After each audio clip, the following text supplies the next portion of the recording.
Hoje, os grandes filósofos que ainda existem são completamente ignorados pelo establishment acadêmico, que só estuda esses brocoió, tipo Michel Foucault, Derrida, esse bando de pateta, vigarista, canalha, né?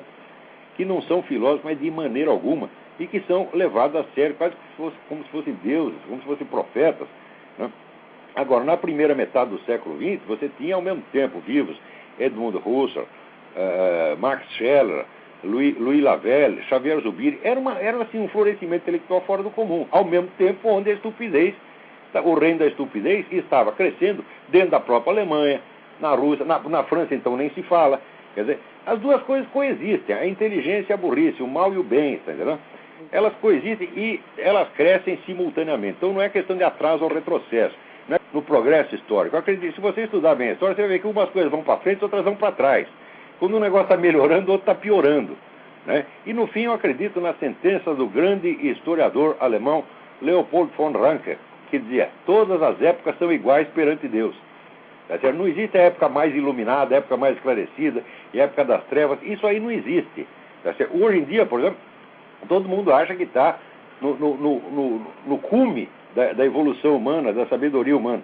É porque não estudaram a história suficiente para você perceber quantos conhecimentos foram perdidos.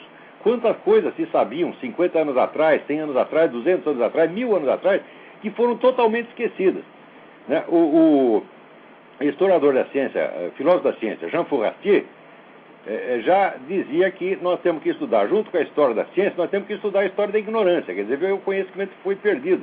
Mas é claro, isso é vamos dizer, um preceito de método científico elementar. Se você conta a história só dos conhecimentos que foram adquiridos, você tem uma impressão de progresso extraordinário. Agora, faz ao lado a conta dos conhecimentos que foram perdidos, você vai ver que, na melhor das hipóteses, deu empate. Então não é uma questão de estar mais para frente, mais para trás. Eu sempre evito usar essa metáfora do atraso e retrocesso, porque na história não existe nem atraso nem retrocesso. A história não tem um ponto de chegada ideal do qual nós estejamos nos aproximando. Tá certo? Não existe nem melhoria em sentido absoluto, nem pior em sentido absoluto. Tá certo? Você vê, se você estudar a história do século XX, por exemplo, durante o período que estavam em ascensão essas ideologias medonhas, comunismo, nazismo, etc., também foi um período de florescimento intelectual extraordinário nos países do Ocidente. Na França, na própria Alemanha, na Inglaterra, nos Estados Unidos. Tá certo? Foi um período, vamos dizer, que para o estudioso de filosofia, comparado com o que nós temos hoje, é quase paradisíaco.